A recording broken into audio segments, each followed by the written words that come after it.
We're here at Westchase Golf Club in Tampa, Florida. I'm on the range with Shaker. This is his first golf lesson ever. So we're going to be talking about a lot of the basic fundamentals. First time he's ever held a golf club. We're going to establish a good grip, stance, posture, all that good stuff. At this point in the lesson, we're discussing the difference between the clubs in the golf bag. How we have our 3-iron, 4-iron, 5-iron, 6-iron, 7-iron, all the way up to pitching wedge, sand wedge, lob wedge, what the differences are, why we have all these different clubs in our bag. At this point I'm discussing the length of the golf club and the loft of the golf club. How the length of the golf club, the longer the club is going to generate a tick longer backswing. Take a little more time for the club to get from the top of your swing back to the golf ball, generating more club head speed equals more power. The loft on the golf club, which is also a very important component, the lesser amount of the loft is going to generate a lower trajectory. The higher amount of loft, say in a pitching wedge 8-iron, is going to generate a higher trajectory and less distance.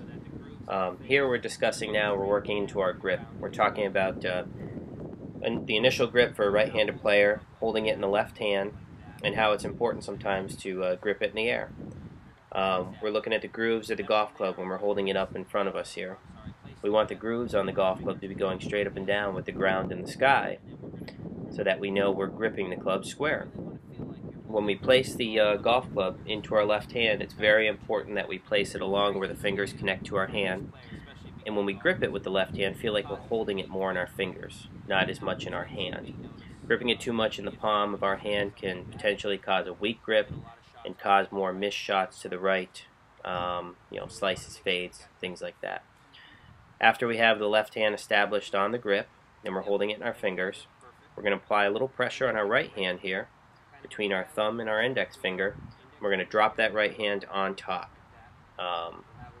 getting the two upside down V's that our hands create here, pointing towards our right shoulder.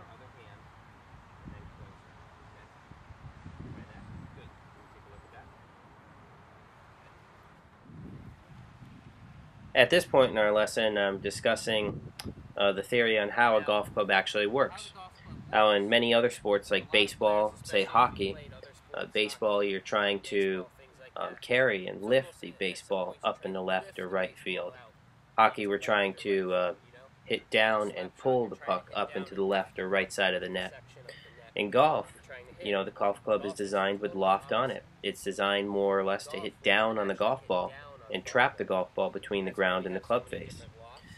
So what we're discussing here is how each club has a different loft, different length, like we talked about before, and when we come down on the golf ball and trap the ball between the club face and the ground, that golf ball is going to slide up the club face, and that's what's going to generate height and loft, not as much us trying to lift the golf ball. This first swing here, this demo swing, I'm going to swing, hit a shot there, topped it, okay? That was a good example of coming up and away from the golf ball. What's going to happen?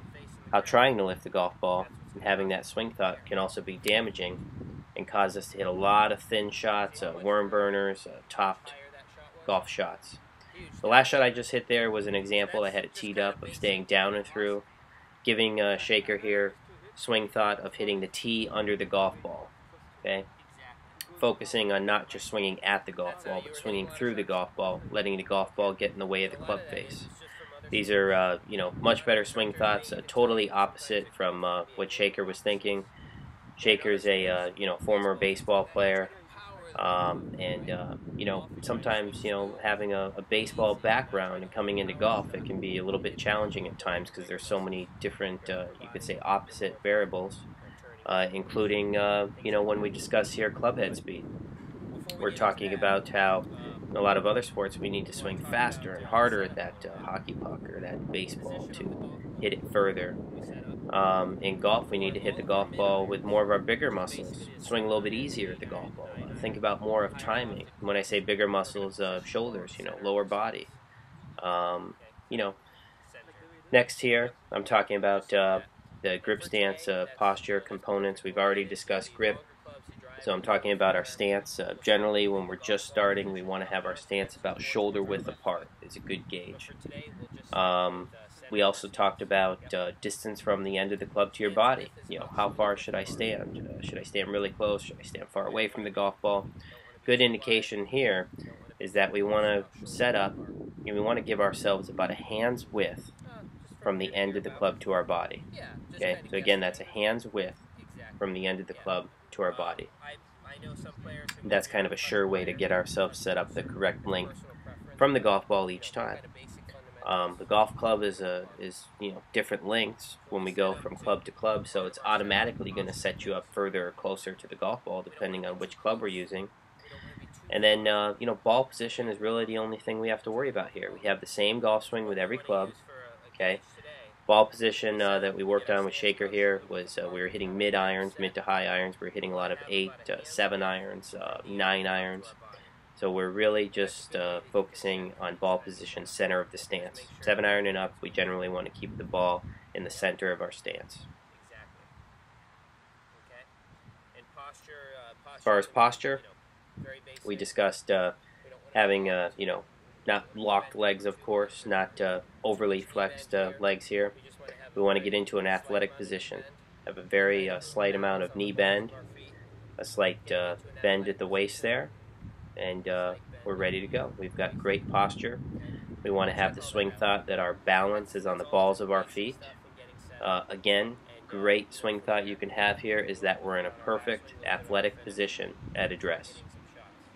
But the number one thing is, after we get set up, after we get everything going, we take our first few swings. We want to work on getting the club down to the ball. Let the club do the work. Okay. Here during the last session of our lesson, we were setting up about 4 golf balls in a row. We were covering all the basic fundamentals again. Just kept reinforcing the basic fundamentals: grip, stance, posture. Good athletic position at address. We did discuss initial takeaway and finish. Finish was very important, letting that right foot pivot up when we came through the golf ball. We actually got ahead of ourselves a little bit in this lesson. We got working on a lot of good stuff. Shaker did an incredible job, has a natural athletic ability, and got right into a backswing finish. Was hitting 7 irons between 140 to 150 yards, which is just incredible for his first time out. And we're going to be getting geared up, second session next week, and go from there. Great job, Shaker, and look forward to seeing you at a future National Golf School.